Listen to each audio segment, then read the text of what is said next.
Hey, folks.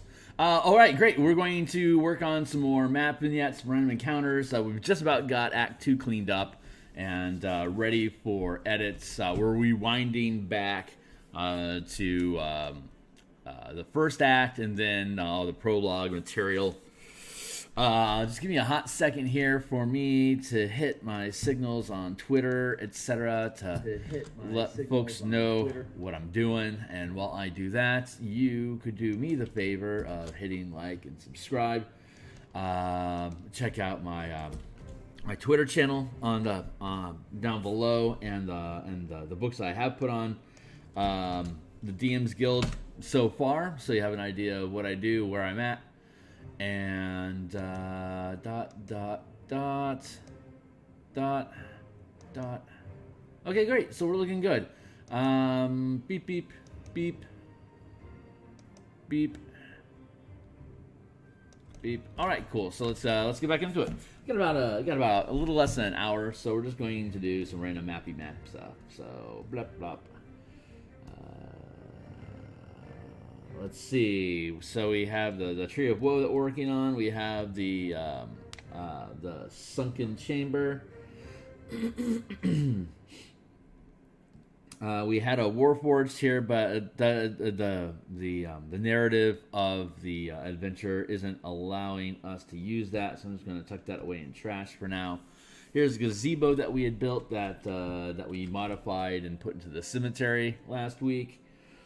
That is vignette 1, gazebo. We are currently working, and then here's the plague mark, the plague moat path that leads from region 3, the flooded fort that leads to region 4, the topside entrance to the underground bunker. Today we're just going to create some stuff. I'm not sure what it is that we're creating, but we're going to drop down to 10 pixels. I got some stuff in my eye, don't mind me. Bah. Right. So we're going to get back into it. Let's see. We want to try to keep it in a relative small area here, I think. I'm just going to do some shape ideation here. I'm feeling walls for some reason. Got like a pedestal here. Maybe this was a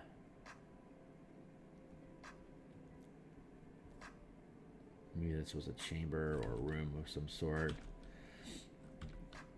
And it's since fallen apart.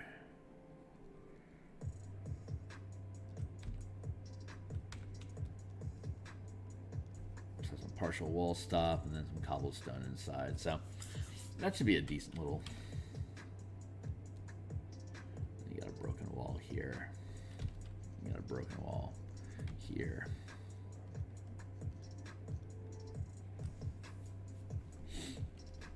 And then we'll have cobblestone fill that space. Yeah, that's pretty simple. 5, 10, 15, 20, 25, 30, 35, 40.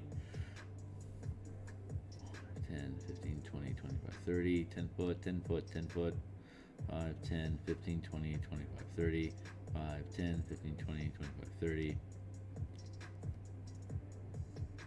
Yeah, looks like a block. Okay, cool. We'll just make this, we'll call this Act 2, Counter 3, Collapsed Building.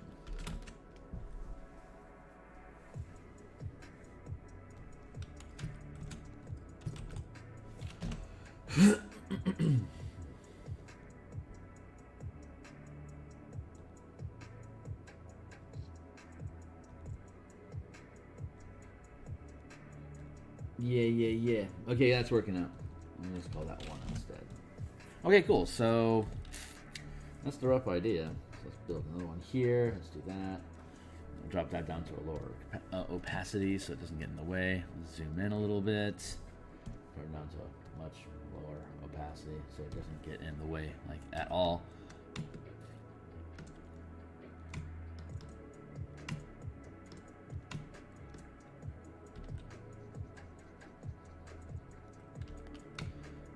And we're mapping.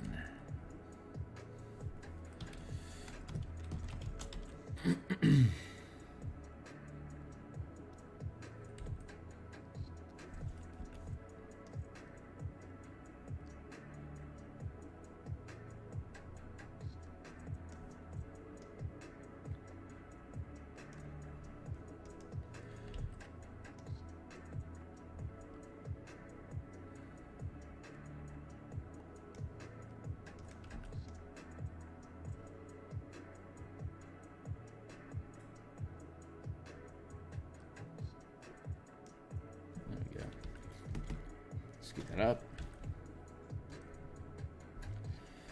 Clean up the corner.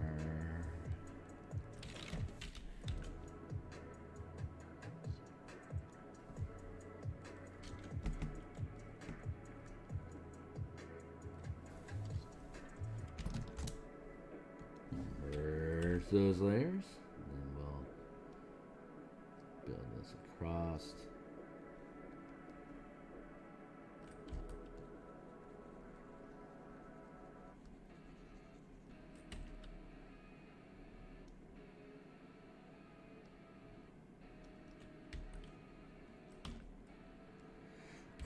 About 10.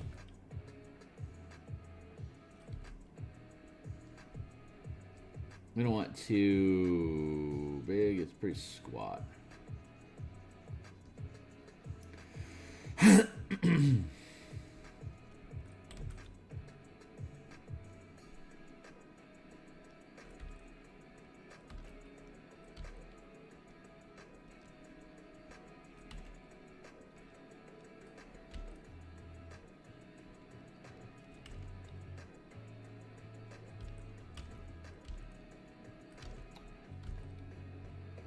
Boom.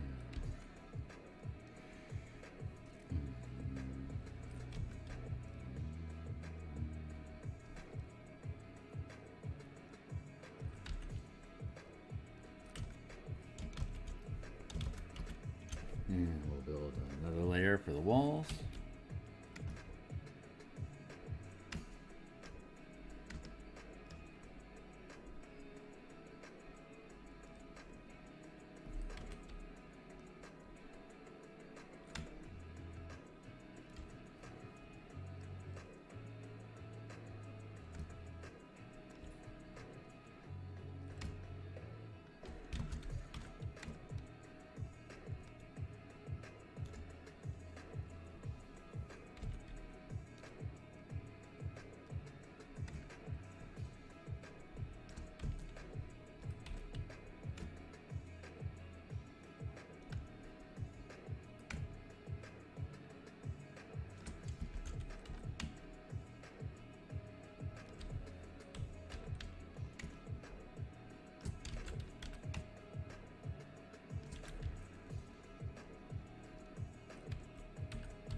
Off and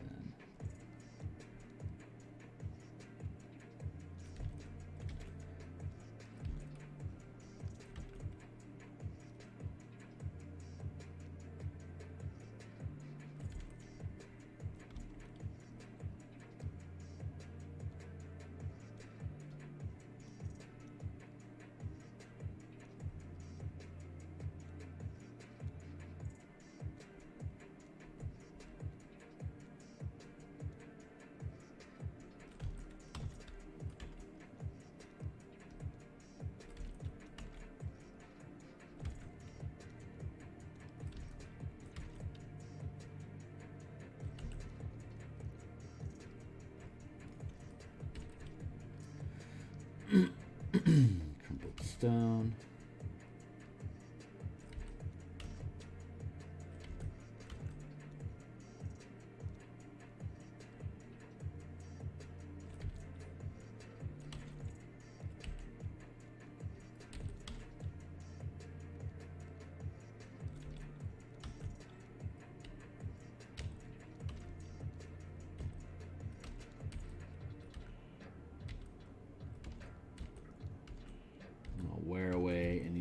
sharp edges on these objects.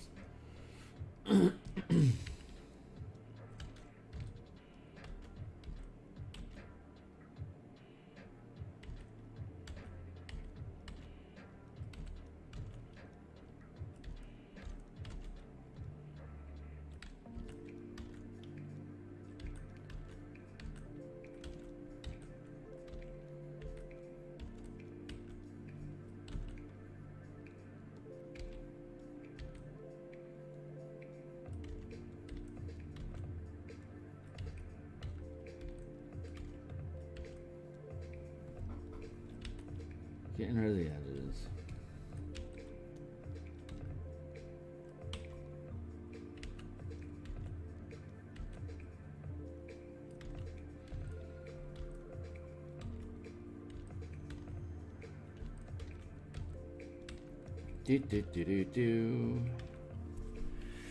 All right, well, I'm looking up at the camera, so let's take a cup of coffee.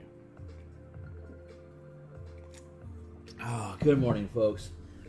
7:15 here in Seattle, and we're coming along.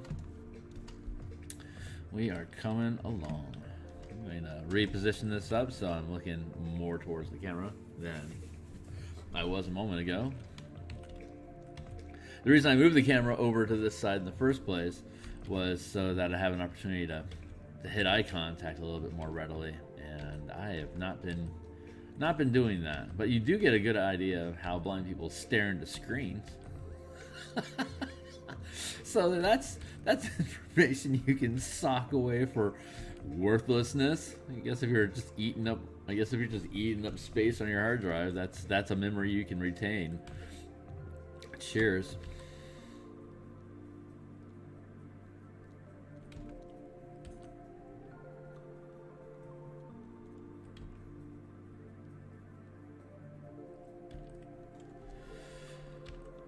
Better.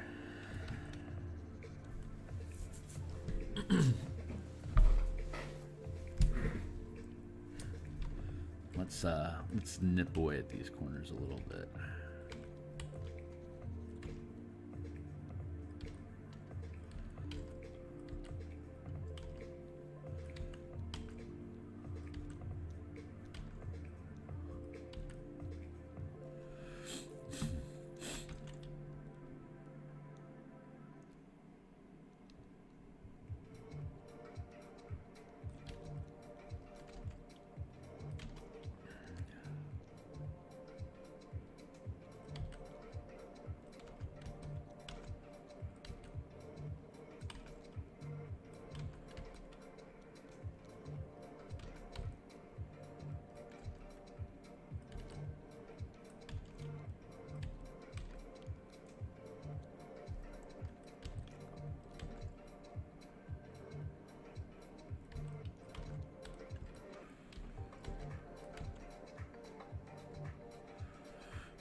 Nipping away at the corners here.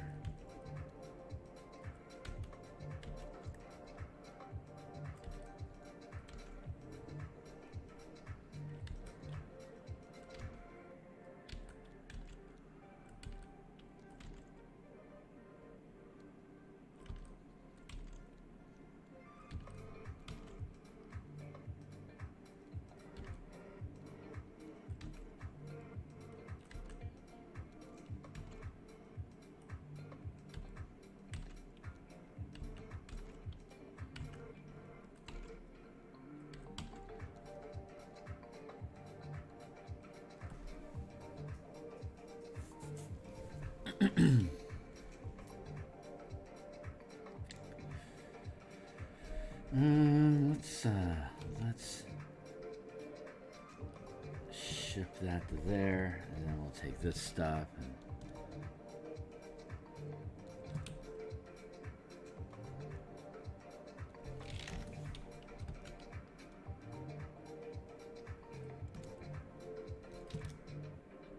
transform. We'll squeeze that in a bit like that, and then we'll transform, and then we will skew, and then glump like that.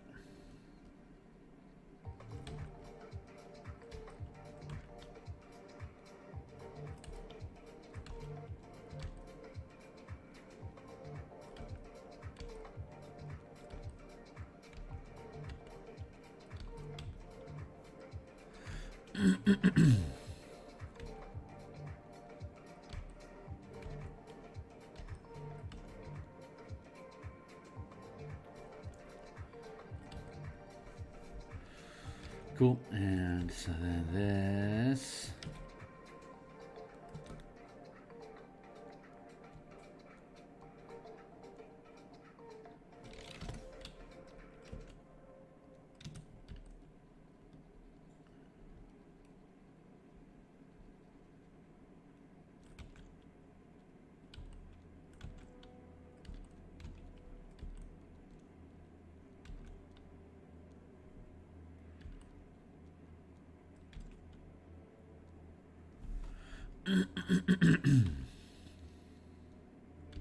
There, that looks pretty good.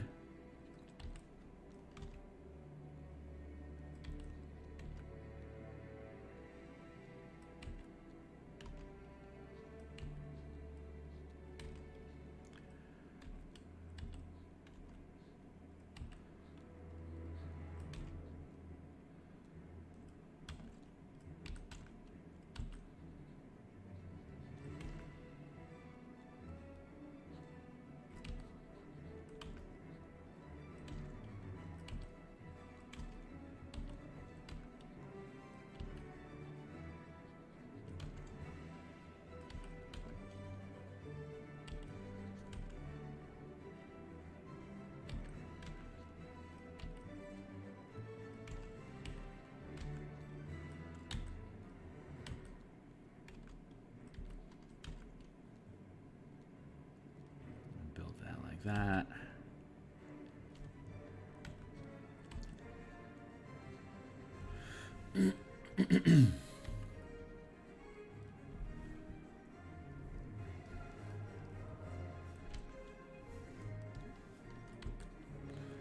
Oh man, I'm feeling the coffee this morning. Holy Hannah. I have a pretty firm caffeine addiction, like most adults in their 40s. But man, I just grabbed some generic Colombian coffee from 7-Eleven, and this stuff is just punching a hole right through my heart. Pretty intense. I got no complaint about that.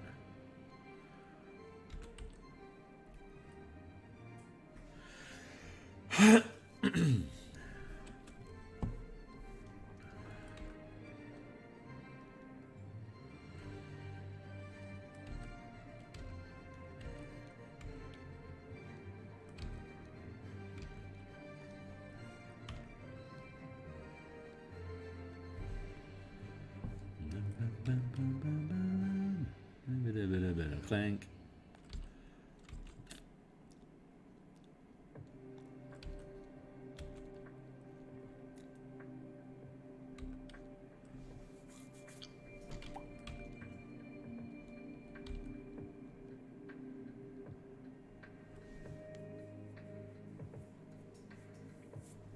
That looks pretty cool. Yeah, I'm pretty happy with that. It's a little stone structure thing.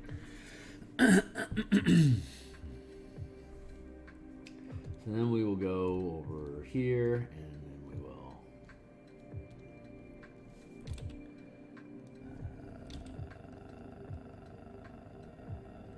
grab chunks of it.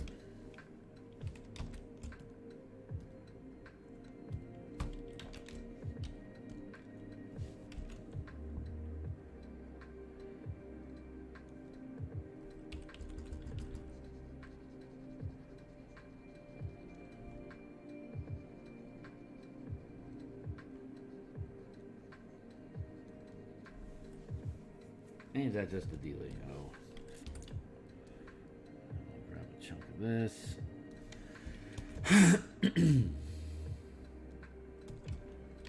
Ah, man, I am really glad I spent the time that I did on these vignettes because they are completely paying off. Look at that. I can just drop these things in there and they are just ready to go. What? God, I love these cobblestones, man. What easy pathing.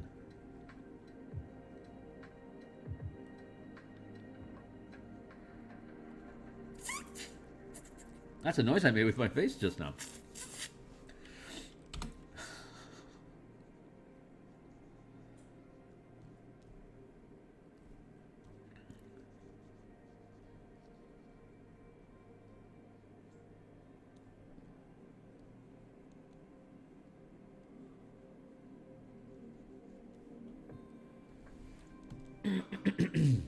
Down, and then we'll fade that out to 80%, so it's not as prevalent on the map.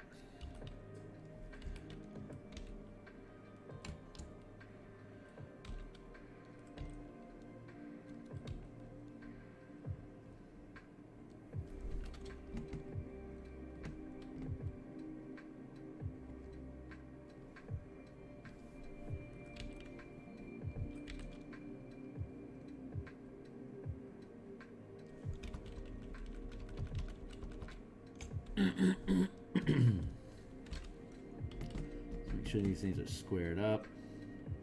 Which is something I consistently forget to do. So the whole point of having these little hedge marks is to make sure that everything lines up. So now that's lined up.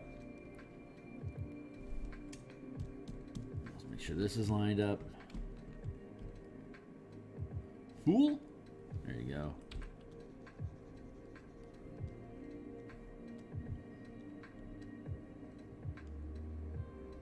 Oh my god, look how well that lines up. That's so awesome. And then we can go in and...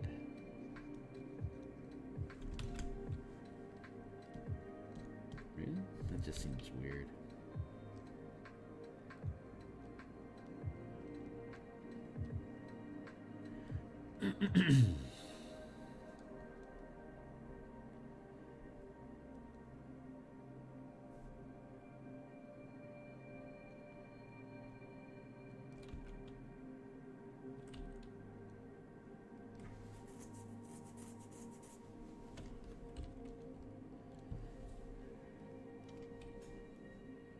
Cool.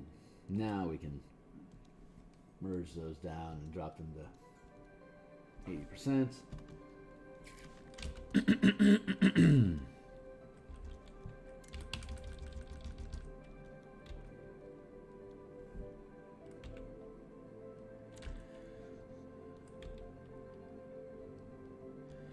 We can then go in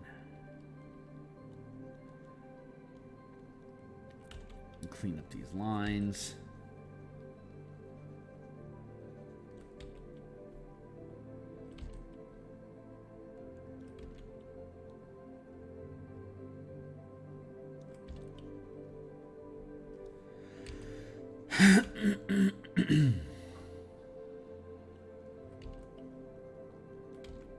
There.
Excuse me.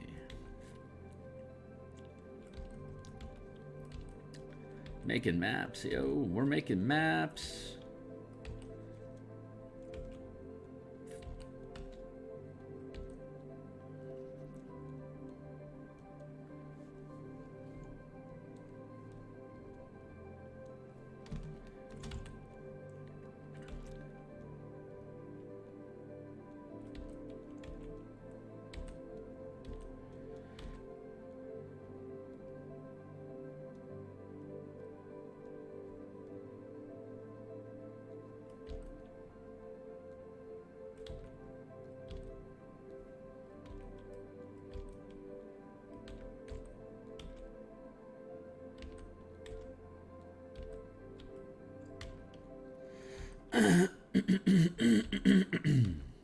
Excuse me, clear my throat.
Get rid of those edges.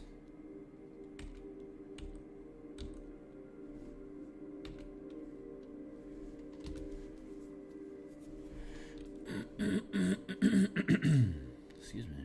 Oh my gosh. So cleary. My throat, so cleary.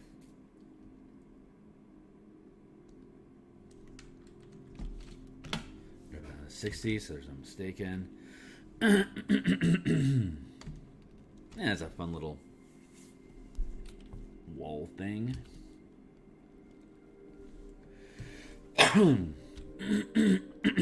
There we go. Oh my god, how annoying.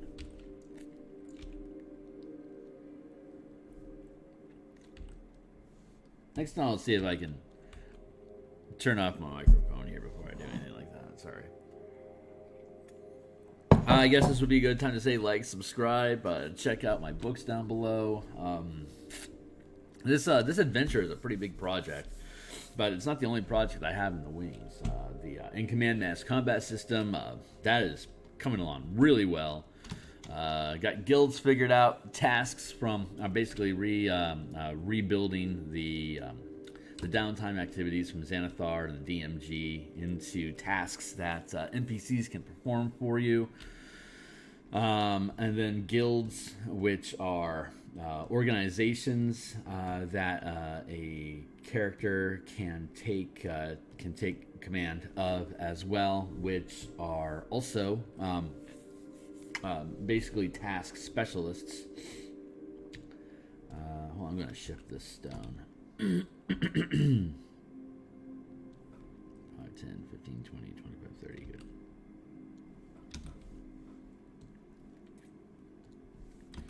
I'm going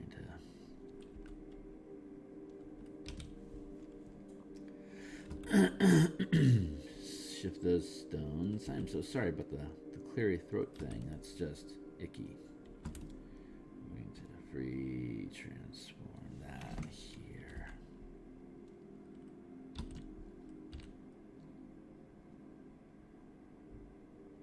Yeah, guilds are groups of individuals, groups of NPCs that are particularly skilled at performing various tasks.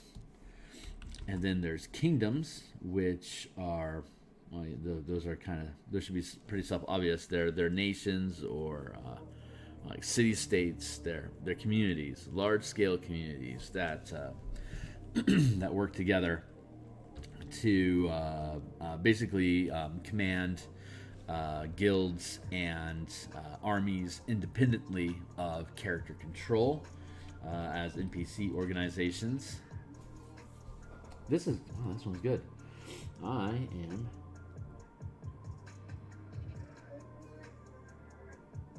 pretty happy with that one.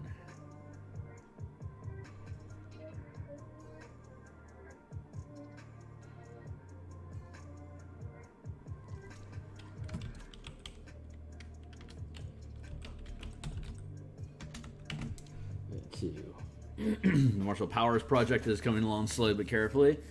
I got my team play testing all the different powers, like strike powers and exploits that rogues, rangers, paladins, barbarians, fighters, monks can use to have more options both in combat and out of combat, so that they have a little bit more to do comparable to spellcasters, without having to rely on spells themselves to do it.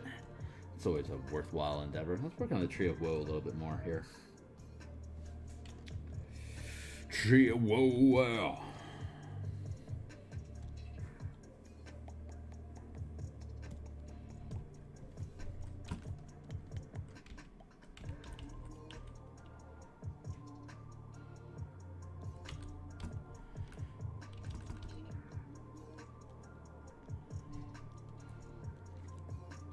Doing a book redesign for the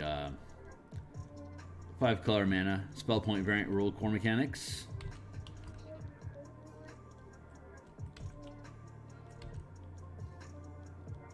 We since that book came out before Theros, but now we have Strixhaven, the world of Arcavios, as well as Theros.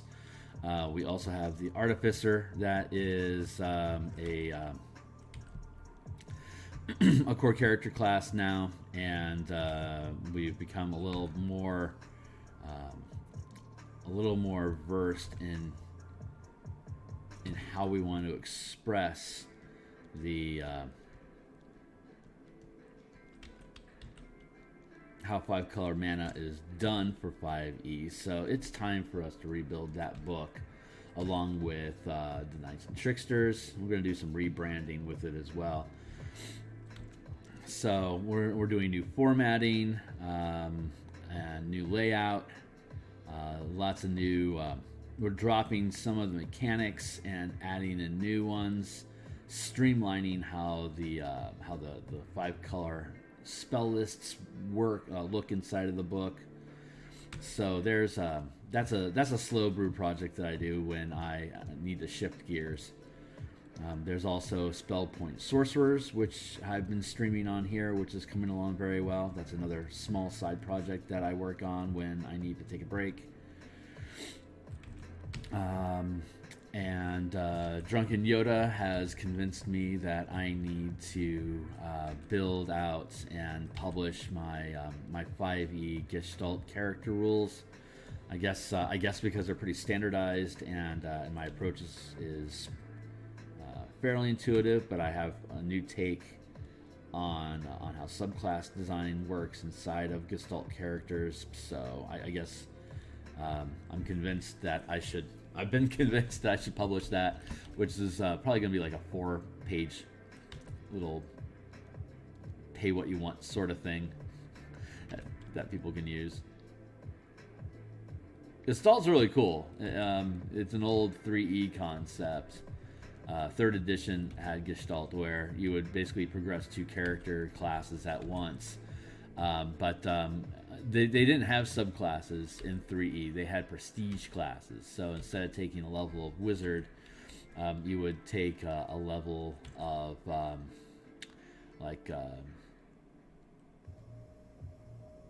Blade Singer, for example. And that would be a 5 or a 10 level character class progression. It would still advance your wizard spellcasting, but you wouldn't get any of the perks that a wizard would get for gaining a level. You would instead gain whatever perks were assigned to, in this case, like say the Blade Singer prestige class. So you would opt out of some of the core class features that a wizard gets and instead opt into the variant class features that these prestige classes provided, which of course eventually evolved in 5e into subclass archetypes. So you would have the core class features of the wizard, but every 4 or 5 levels, you would gain another unique feature that's built into the structure of the wizard. At this level, you gain a unique class feature, a unique archetype class feature. So they didn't have prestige classes anymore. So it really changes the flavor and approach of prestige of Gestalt classing in 3e versus 5e, because 3e used to be all about, is the core class features strong enough for me to retain and progress through 20 levels, or am I going to try to punt out of this class as fast as possible, because all I wanted was the core class feature, which was normally either attack routine progression for like fighters to gain multiple attacks, or a spellcasting list and spellcasting progression for like cleric or wizard or sorcerer. And once you have those core class features, there was no, you didn't want, you weren't incentivized to stay in the class, because if you're building a niche class design build that you intended to synergize with different alt class features from different prestige classes, then you're incentivized to leave the core class to go find your way into prestige classes in faster or more clever ways, so that you had more resources. The trick of the game was to find a way to optimize exiting core classes so that you could get into prestige classes with minimal amount of core resources being given up to get into the prestige classes to gain additional advantages and perks. So it was an optimization game where what feat or what prestige class can I dip through for 1 or 2 levels on as a stepping stone to another character class that I want to get a feature, like the 3rd or 4th level feature that it offers. I want to cherry pick that. So you're constantly stepping your way through these different prestige classes and core classes to accumulate abilities that you would need to trigger the abilities of other prestige classes that weren't really designed to synergize. So so Gestalt was a method for you to progress 2 classes at the same time, to help assist with utility options for small groups. Like, you only have 2 or 3 characters in your team, and 3E assumed 4 character squads. If you're missing people, then it's not like your action economy suffers, but your utility suffers. You don't have all the resources, the skills, the spell selection, and the robust combat capabilities that are expected of a normal group. You can scale down the amount of monsters that you're facing to match the amount of people on your team, or scale up for that matter if you have a large group. But what you can't do is have access to thieves tools and combat tanking and arcane spell lists and divine spell lists if you only have 3 characters trying to progress. So Gestalt would let you choose 2 of those utility paths and progress them at the same time, and basically just take the best of both. They take the combat capability of the fighter and blend it with the skill utility of a rogue, and now you're playing a fighter rogue, and so that's your Gestalt. But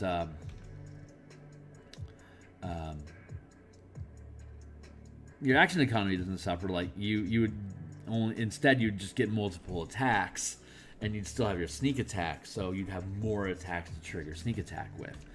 So it lets you compensate for the lack of action economy on the team by optimizing the action economy that you have. And then that became the game. How can I squeeze out more action economy by chaining these different prestige classes together? So that's the game of 3E Gestalt, of how to chain these different alternate class features to build a combat character, a combat chassis, or a skill chassis, or a spellcasting chassis that's stronger than any of the options can be alone. And I love it. I love playing Gestalt. I had a team of 3, and we would play 20 towards the end. Like mid like by maybe 2008, 2009, we were typically playing level 17 to 25 with Gestalt, doing mostly Planescape or Dark Sun type adventuring that can support that scale of characters and have god level threats readily available and part of just normal planar society. You start rubbing elbows with demons and angels and elemental paragons more regularly.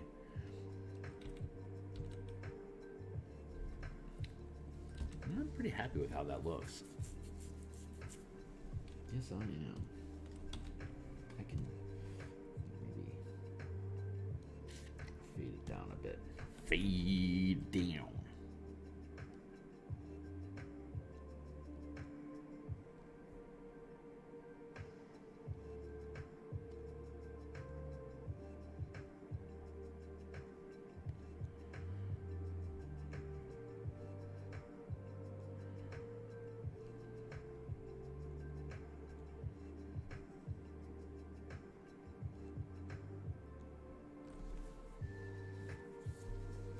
I'm pretty happy with that.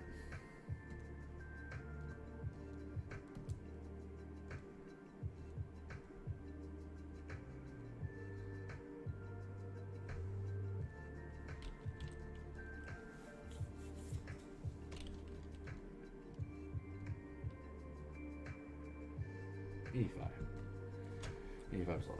And 750. Let's see what we can do.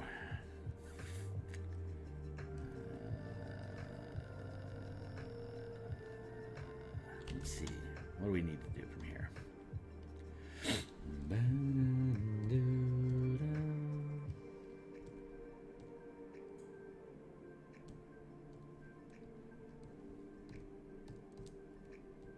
Where's those down?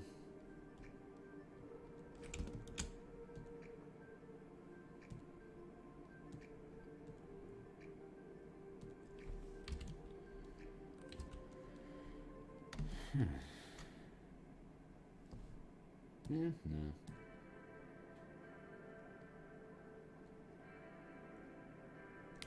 no. That's probably pretty good standing as is.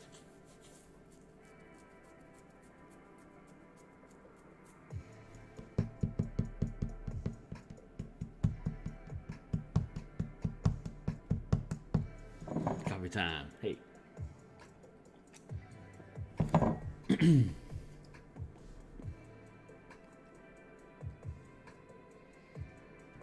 Let's just drop that stuff into the trash.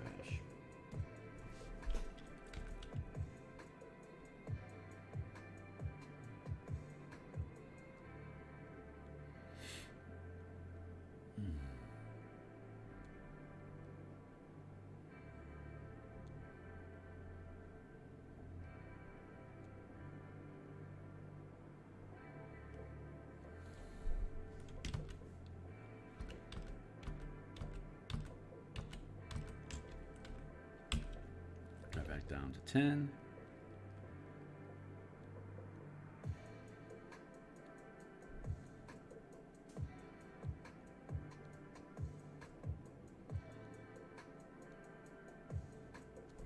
I'm just dropping in some stones here.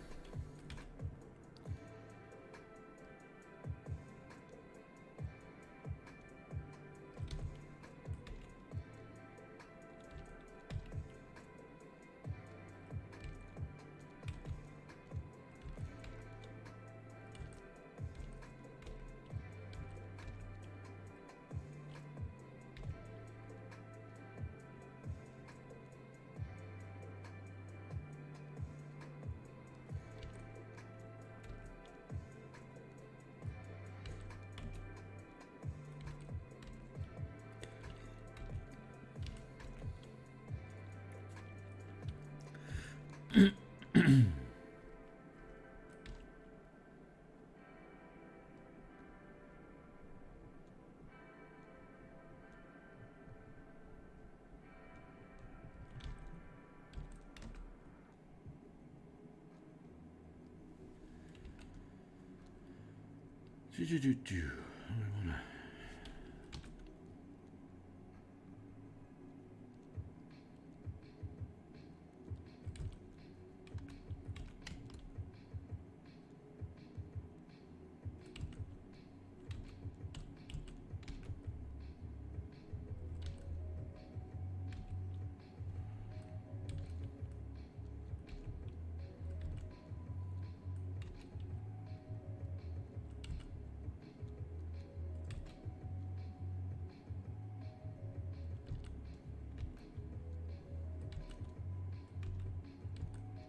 kind of liking how that sits.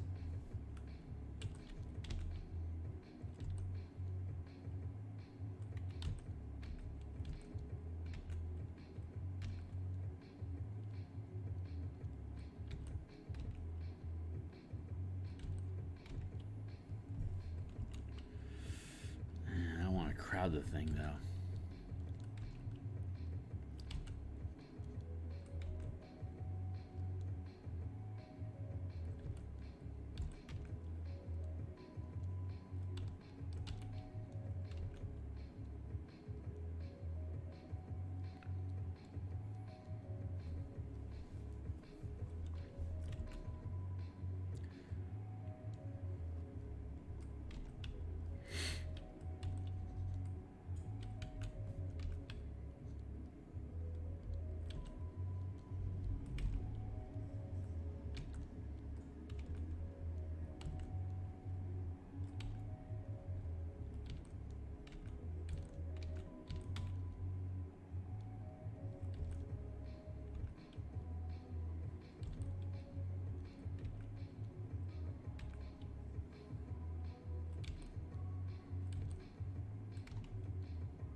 Yeah, I'm not sure what I'm doing over here.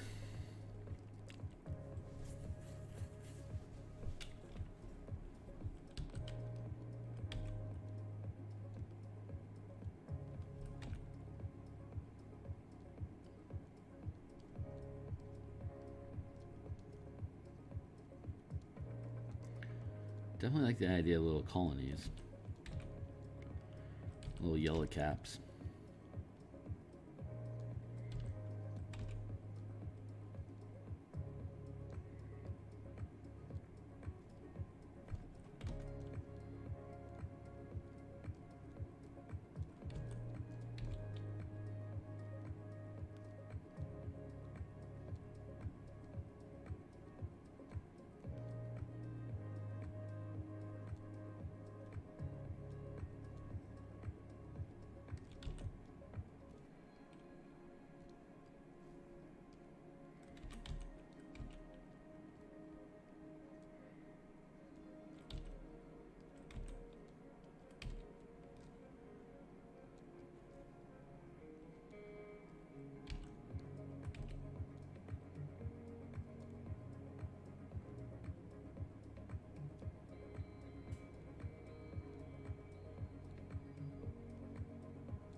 Maybe I wanna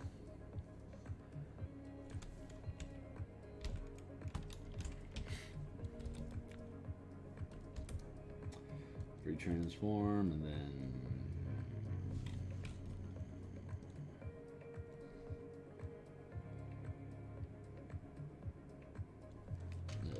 do something like that.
You know, mapping trees is obnoxious because they have a root structure that creates difficult terrain on the ground. And then they also have the branches that loom above,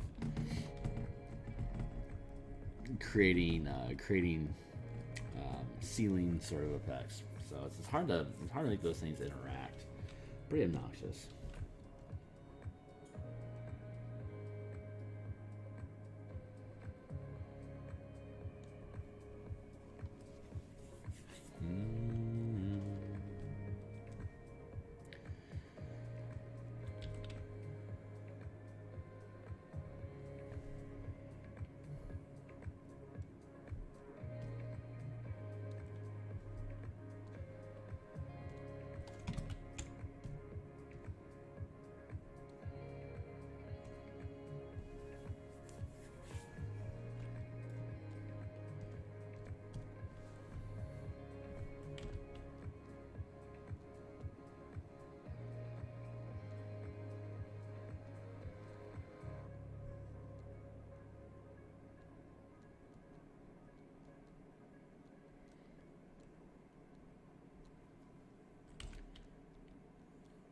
These little yellow cap colonies growing around the outskirts of the plant.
Yeah, I'm pretty happy with that.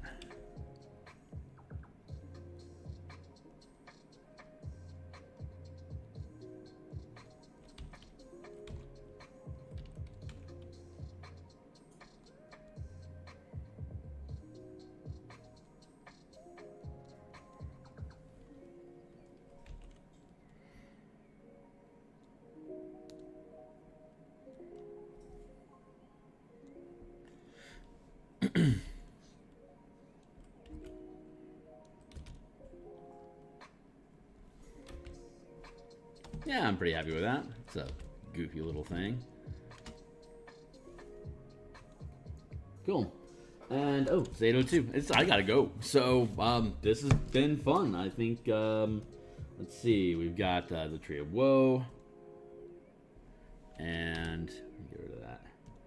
and then we got the sinkhole chamber, and then we got a neglected gazebo, and then we got a crumbled structure, crumbled building, and now we're working on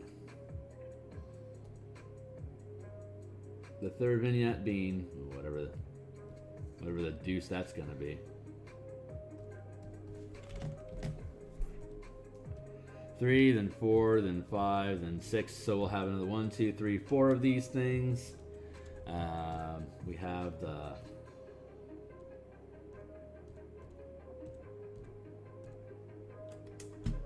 paths. 1, 2. Crumbling building, gazebo. I don't know. We'll see what else. Maybe I've got 2 for, and then we got the 2 acts. So we got 4 so far. I think we're just gonna let it sit there for now. And I'm outie. So I'll probably be back. I think I'll be back tomorrow for some mid-morning jam to start to continue working on this, and we'll see where we get. So, and then we'll be back, of course, next week as well. So I'll be off for the rest of the day, and I hope you have a great one. Thanks a lot.